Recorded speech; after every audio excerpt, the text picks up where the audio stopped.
We've got a very diverse audience today. I've said hello to a lot of people, and other people have said, "Who are you?" So it's nice to see familiar faces and others as well. But we find it difficult to work out where to pitch this. Do you know a lot? And I'm sure there are a lot of people here today who know far more than I do, and there are other people who are probably just sort of recently introduced to the idea. So I'm going to give a basic introduction to the first folio and some of the questions that arise just on my looking through it. Now, can I just check, does anyone actually own a copy of the first folio? Have you got it with you? Safekeeping, if you want. Does anyone own a facsimile? Yeah? Yeah? Now, I was lucky enough to be in the British Library yesterday and had a great course there on manuscripts. And there in the bookshop, they had a copy of the first folio for £125. So it's beautifully bound, and it's a sort of presentation edition, really. But it doesn't have an introduction, and it's all based on one particular copy that the British Library has. The British Library has 5 copies. So if we could go on, can I start? Emily, somebody help me. Right, what do you need? Do you have slides? Yes, I have slides. Okay, Please. I'll help you. Yeah. Are they coming up on the screens? Yeah. Yes. Can we do the next one? You can do this yourself. It's just a little arrow and you just click here. Or that. You good? Right. Do we have a copy of the Folger Library? Yes. About 10 years ago, I was lucky enough to be in Washington, D.C. And I went into this magnificent library, the Folger Library. And if you look at that, isn't it marvellous? Not a laptop in sight. So it's absolutely brilliant. Henry Clay Folger was an industrialist. He worked for Standard Oil and he made a lot of money. And he came over to Britain from about 1900 onwards, and he bought copies of the first folio, which at the time were not prized. He bought lots of copies, 80 in total, I think, 82. There are about 50-odd copies of the second folio, and a whole array of texts there that were to do with the Shakespeare enterprise, as we call it. So some people have complained, and they've said, well, why does one institution hold 80 copies? What's the value of that? Shouldn't they be distributed here and there? I think there's a place in Tokyo, a university that's got 6 copies. The British Library's got 5. Well, after the Second World War, an academic called Charlton Hinman, who prepared this facsimile, went along and he devised a machine. So I've made the joke about the laptops, but he actually devised a machine whereby he could look at 2 copies, different copies at the same time, and project the image up and superimpose them. And in this way, he was able to see slight differences between them. And show and tell is difficult when you've got the first folio, I'll tell you. They didn't like empty pages, so they had, it's not on there, they had this big ornament which came out down below, and this is a woodcut. And woodcuts wear out. So if you imagine at the end of one particular page, they would put that in just to fill up the space, and it goes through the press 800 times, it slightly wears. And then when you've got 900 pages, and so you've probably got about 50 of these, then it's wearing even more. And by superimposing these, he was able to work out the sequence in which the first folio had been printed. Now, not just that, he was able to look at other things that were printed by the same printer and see the same ornaments and devices and the lines that went around the side and see where they slightly broke off and slightly got worn. And he was able to work out that from about the beginning of 1621 was when they started doing the comedies. And it's divided into comedies, histories and tragedies. It's about 900 pages. The longest section is the tragedies at the end. That was left to the end.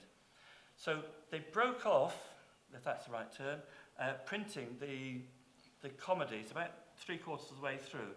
Then they started printing the histories. And they repaginated them. They renumbered the pages, so they started at 1 again. And then there was a big break. They did other big jobs. William Jaggard was the printer to the City of London. And so sometimes he had a big job to do. Other times he had to go and roll off the press notices, proclamations, things that were going around, whatever was needed to do. So he didn't quite have the time in which he could just devote solely to printing the first folio. And so the whole period took about 2 years in which it was done. Right. This is half page, so this is the "Oh, for a Muse of Fire" speech. It's got wonderful poetry in it, so I'm amazed that it was left out from the 1600 one. One reason that strikes me is that what we heard the prologue doing today was telling people how to be an audience. Think when we talk of horses, they print their proud hooves in. Not, oh, why isn't there a real horse up there? Or think when we've got one person, you have to divide them into 1,000 to make imaginary puissance, an imaginary army. And in some ways, this speech is answering some of the criticisms that were levelled by Philip Sidney. Now, Philip Sidney wrote stuff, Arcadia, that sort of swarmed over space and time, that would have made Star Trek proud. But he didn't seem to like it, that plays did the same thing. And so this seems to be an answer to it. And yet, Henry V is taken to be the last play, pretty much, in the history plays. So why would you have a prologue coming out and telling you lot, right, you've got to behave, you've got to listen to this, you've got to use your imagination, when he's already done a load of other plays? So this sort of strikes me as being odd. And I think that's probably the reason why it was not printed in 1600, but it was part of the original text.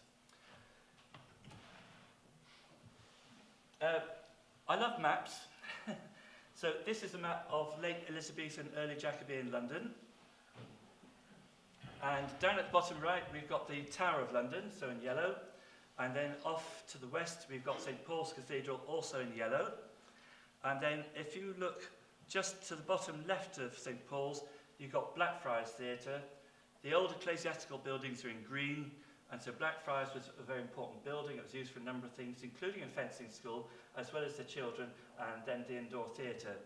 And just to the right of it, on the Thames, you probably can't see it very clearly, is Baynard's Castle. And this is where the Earls of Pembroke lived. It was at their house. And I think we might sort of see a bit in there later on. Outside the city wall, just to the west there, you've got the Fleet River, which is now covered over. And then just a bit further west, you've got the green building there. That's the Whitefriars. And this is where the office of the Revels was in 1623. It had been close to us at the gatehouse of St. John, but it wasn't big enough.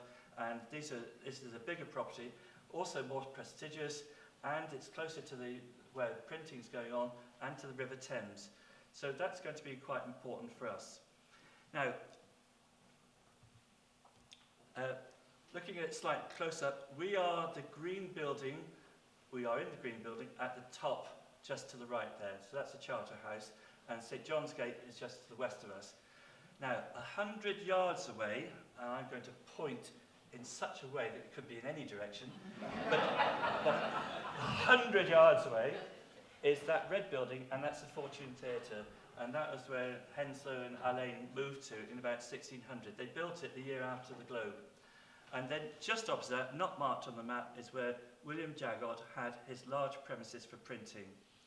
And I think that one of the reasons, I was talking to one of the curators at the British Library yesterday, one of the reasons why he's outside the City of London is because he can get bigger premises. Inside is all crowded, there's not enough space, but for printing you do need a bit of space in order to actually do the physical activity as well as the storage. So the tale begins on the 8th of November 1623, almost 400 years ago, and a young man called Isaac, who I shall call Ike, because he's my mate, he did a lot on this, he came down onto that road there, which is in slight orangey brown, Aldersgate, that's the A1, that's a Great North Road, and he walked down through Aldersgate itself into the City of London, and then he went to premises just across from St. Paul's, near St. Paul's Cross, so at the northeast corner, and he went into another printer's there, where he met his bloke, Ed. So I'm going to call him Ted. So Ted and Ike, so this is Isaac Jaggard and Edward Blunt.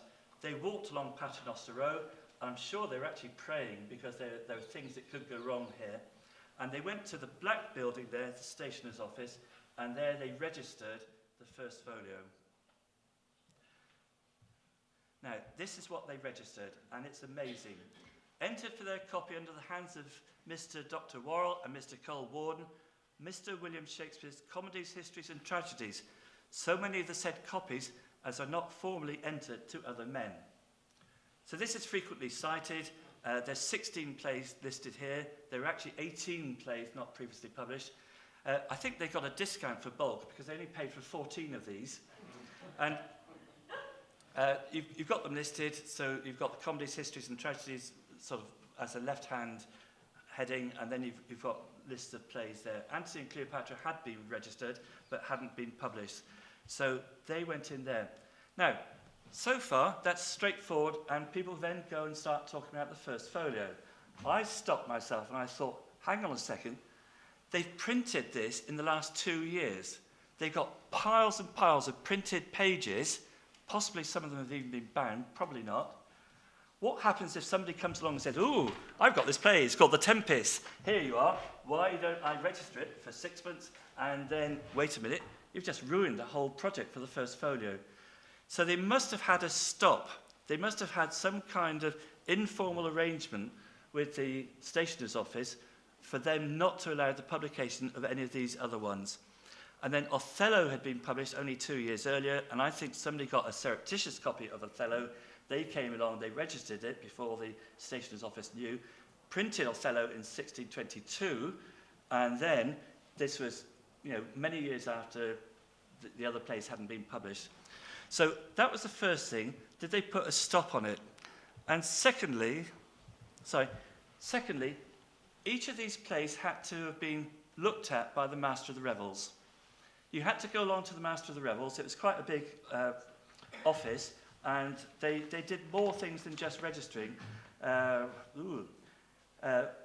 Edmund Tilney, who gave up in about 1610, he wrote in 1608, he said, the office consisted of a wardrobe and other several rooms for artificers to work in, viz. Tailors, embroiderers, property makers, painters, wine drawers and carpenters, together with convenient places for the rehearsals and setting forth of plays and other shows. So it wasn't just an office where you went in and said, license this. It was actually the whole caboodle. And you can see why they had to move from smaller premises at St. John's down to these bigger premises at Whitefriars. And the main purpose of the Office of the Revels was to provide entertainment at court. So people gloss over this. They think, oh, well, you just go down there and you register it and you then go and perform it at the Globe. Well, I think that the plays were intended to be performed for the Queen and then for King James at court. I don't think King James was that interested himself in the plays. I think he's more interested in masks and performing in them, and that's why Johnson became the sort of court dramatist. Now, I want to look at the actual printing that's going on and all sorts of activities going on in this famous drawing there. So the person right in front of us, just to the left, he's actually compositing. He's one of the compositors. I think the person over to his left, a bit further back, I think he's distributing the type. I think that's quite an important activity. Have you ever emptied out a dishwasher at somebody else's house? You haven't got a clue where anything else goes, and then you're going to put everything wrong, and then they can't find it. Well, if you go and distribute the type afterwards wrongly, so that's actually a skillful job in itself, let alone compositing. We've got the people on the right there, so they can put the pages through at speed, at 3 at a time. Person in the middle at the back with the great big balls there, great big inking things, apparently had to urinate over them at night to go and get them right. So all this is going on, but probably not in the same room, and we can see the bound copies just there behind. Now, when it was bound, the pages have been published 2 pages at the same time, and they were done in a piece of paper, which is a folio, which is about the size of A3. Oops, lost it. There we go. And the first pages that were actually set were pages 6 and 7. So it's towards the end of Act 1 of The Tempest and the beginning of Act 2. So the compositor would work there. And then you can see they were being hung up to dry, and then the compositor would take an hour a column to distribute the text, and then it would take 4 hours a column in order to go and reset a column, 4 hours to set. So that would be a full day's work, flat out. So not an easy task. The 2 compositors working at the same time, so they would do the 2, then they would go there, and then they'd come back a couple of days later and they would do the reverse pages, which are pages 5 and 8, and these were hung. And so 12 pages, that's 3 sheets like this, were bound together in what's called a gathering or a choir, and that was the first little booklet that went out. Now, the whole folio is 900 odd pages long. It's about 230 pages like this, which would each have 4 what we call pages of the type, and it's gathered into about 75 choirs, and that would be bound, and then you'd have to have piles of these. So there's an awful lot of paper and bound copies lying around the workshop, waiting for somebody to come along and say, right, we'll have one of these, we'll have one of those, we'll have the next one. There's a little code at the bottom there to sort of say which order they go in. The page numbers at the top are not particularly reliable. Halfway through Hamlet, they get it wrong, and the page numbers jump. One play was set at the very end, and it was placed at the end of the history, so that's Troilus and Cressida. They didn't even put page numbers on it. So page numbers are not a particularly good guide to what's going on. This copy was the very first copy that was registered in 1624, and it was at the Bodleian Library in Oxford.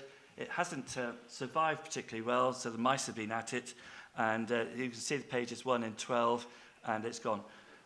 When the third folio came out, the Bodleian got rid of this one, out with the old, in with the new, and so they had that there. And then in 1905, when people got interested in first folios, somebody managed to track this down, buy it, and represent it back to the Bodleian. So there it is. They've got a number of copies. That's one of them. This is one of the plays that hadn't been published before, the Scottish play. And you've got these lovely little ornaments at the top. Then you start with a decorated capital, and then the previous play, the Tragedy of Julius Caesar, we've got that ornament that we've seen before, worn slightly compared to what it had been when it was printed in the comedies. I want to have a look at the catalogue of plays that are involved. I'm going to go over by 5 minutes because we've got a couple of things to go. They printed this before they knew they could include Troilus and Cressida. So if you look at the catalogue, there's no Troilus and Cressida in there. And you've just got all the plays. They don't distinguish which ones are which. So what I've done is I've looked at the old plays, and these are the ones which were previously published. But, and this to my mind is a big but, what they printed was not what had been printed previously. 8 of them are taken from previous quartos, but 10 of them were extensively different. Even in Hamlet, there are 300 odd lines which are in Q2 of Hamlet that are not in the first folio, and 250 lines in King Lear. So I think that somebody's there been revising these very carefully. If you look at, I haven't blacked out, is that the right word? Right, the second part of King Henry VI there on the right-hand side, page 120, that's only about half as long as the version which appears in the folio. And as we were saying about Henry V, the same with Henry V. So when you say half of it had been published before, we need to actually take that figure down.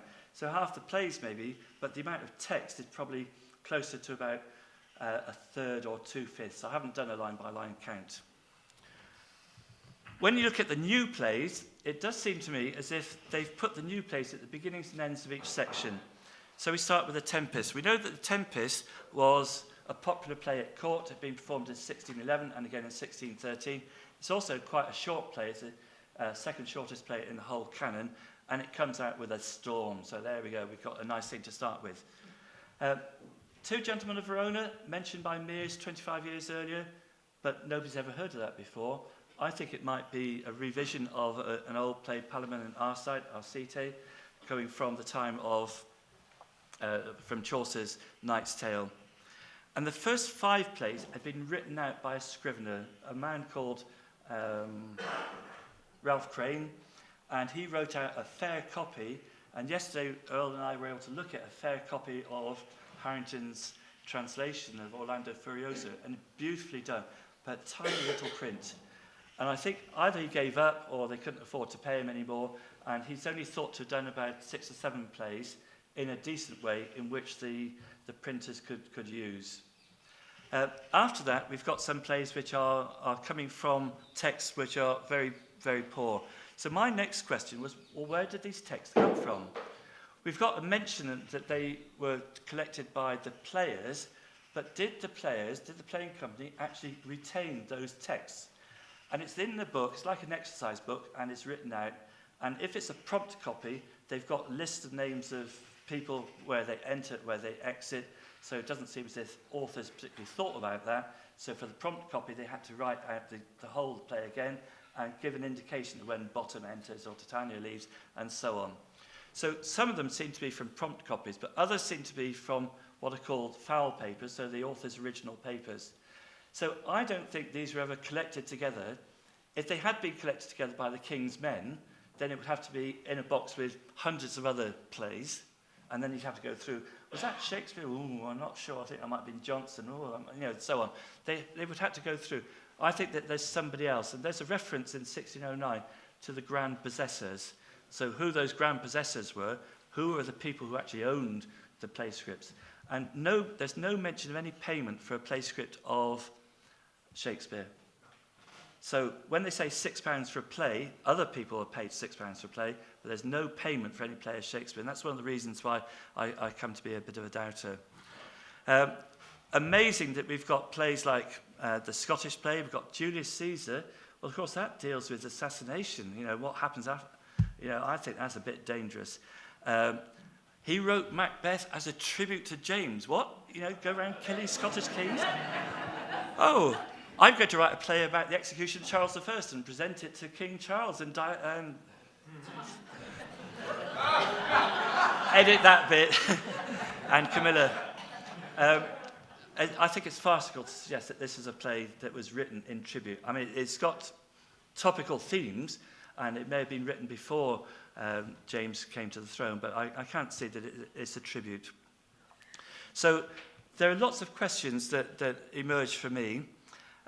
Who put up the money for it? I can't think that they would have put the money up themselves, either the King's men or the printers, which is usually what's said. Now, if you think that you've got all these copies, they're being sold, probably not really sure, about 15 shillings, maybe up to £1, and you've got 800 copies lying around the print shop, and then it takes 8 years to sell them. That's 800 copies in 8 years. So you can work it out. You can do the maths yourself. There's an awful lot of investment in that, and they haven't just invested it from 1623. They've invested it from 2 years and maybe 3 years earlier. So somebody has got to have set the project, the enterprise, in motion and said, right, we want all these plays printed. And I think it's got to be these two, the pair of incomparable brethren. Now, the Earl of Pembroke, William Herbert, may be Mr. W.H., is mentioned in the Sonnets dedication. I don't think so. He was Lord Chamberlain, so he was above the Master of the Revels. So I think that he's probably a made person. I'm not so sure why his brother Philip is involved, because he enjoyed his hunting. He was a bit of a pretty boy. He attracted the eye of King James. But at the time, he didn't really have anything great to... Why do you do it to a pair of brethren? So that was a little thing that got me.